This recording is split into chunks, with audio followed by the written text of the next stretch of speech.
Les techniques de paillage des cultures sont de plus en plus utilisées par les agriculteurs guadeloupéens comme alternative au désherbage chimique.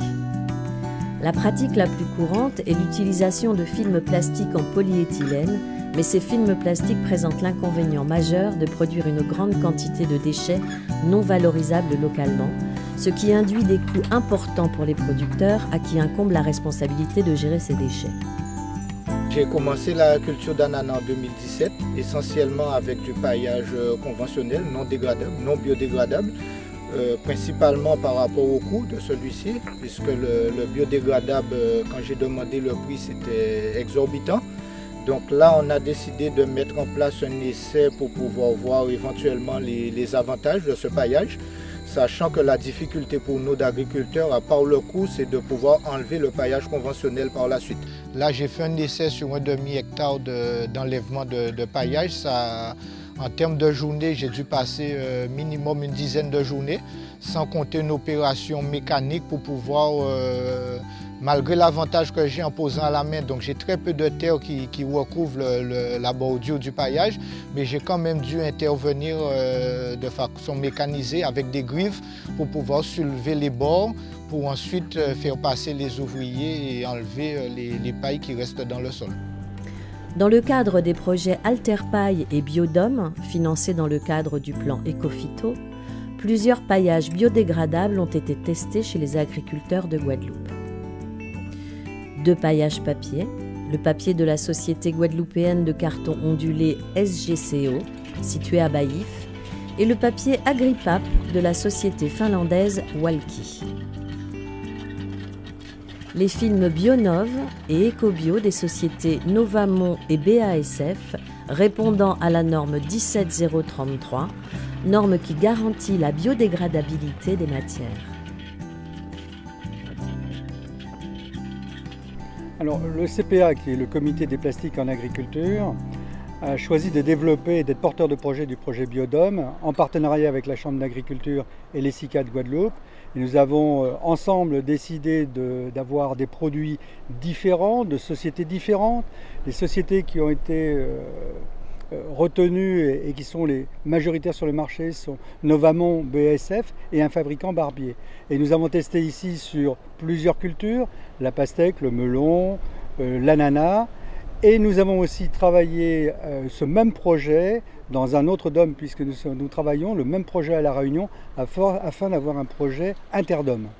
Alors nous sommes ici à la SGCO, donc la SGCO, Société guadeloupéenne de carton ondulé, qui est l'unique cartonnerie des Antilles, dont la production est principalement axée sur la fabrication d'emballages pour la filière banane, mais aussi la filière rhum et puis de nombreux autres industriels. La SGCO, c'est une usine qui est ancrée dans l'économie de la Guadeloupe depuis plus d'une cinquantaine d'années et qui est un acteur majeur dans l'économie bastérienne.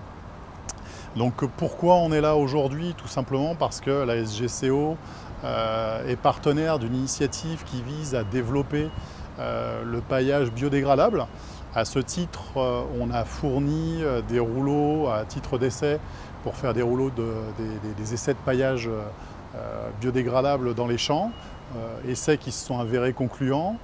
Et donc on serait très heureux que ça fonctionne. Et d'ailleurs, on a assez de stock pour fournir toute la Caraïbe, si toute la Caraïbe en a besoin. Donc le papier Walki est un papier craft d'origine de fibre scandinave, couché de 2 côtés d'un couchage essentiellement basé de cire, qui a l'avantage donc de dégrader dans ces conditions. Et nous participons à cet essai avec plaisir dans le but de chercher de pistes d'amélioration éventuelles, également de faire connaître le produit et dans le but de trouver de partenaires de coopération pour la distribution. Depuis 4 ans, j'ai entrepris une démarche d'une agriculture plus propre et depuis une année en transition pour passer au bio. Et il fallait que je trouve une alternative à cette pression d'enherbement. Et le paillage me semble toujours la solution la plus efficiente et la plus efficace pour moi.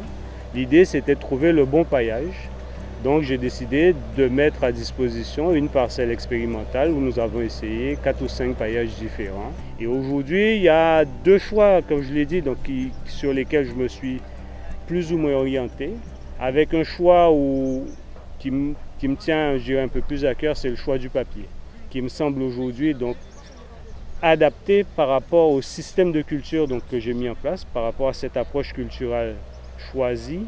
Et aussi par rapport au rendu, parce qu'il tient bien donc en interligne et surtout sur cette notion donc de biodégradabilité où je n'ai pas ce souci d'avoir de résidus ou pas, ou être un peu plus tranquille dans la tête. Le papier, donc, il demande vraiment d'avoir un seul meuble très bien préparé, aucune aspérité, il faut que ça soit vraiment bien plat parce qu'il se déchire.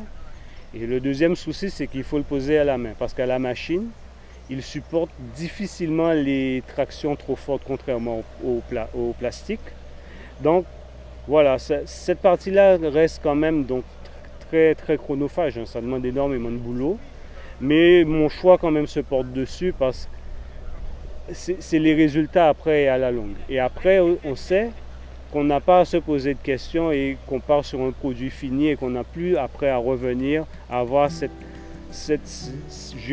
aspect à avoir enlevé du plastique, à avoir à recycler du plastique. Donc après, il est là et il contribue à la matière organique même du sol.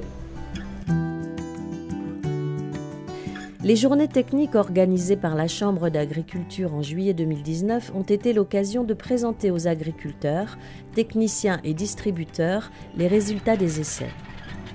Des démonstrations de pose mécanique des paillages ont également eu lieu.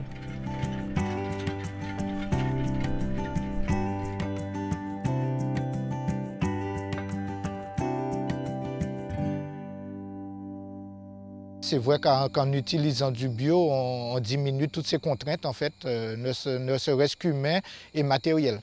Donc c'est quand même une bonne épine sortie du pied en utilisant le bio, de pouvoir traiter les parcelles labourées sans avoir enlevé le paillage, en fait.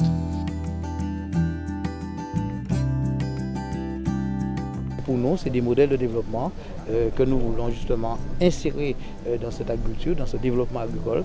Nous sommes dans le cœur de métier de la Chambre d'agriculture et c'est bien là notre mission de porter des alternatives pour une agriculture meilleure, une agriculture vertueuse, comme j'ai l'habitude de le dire.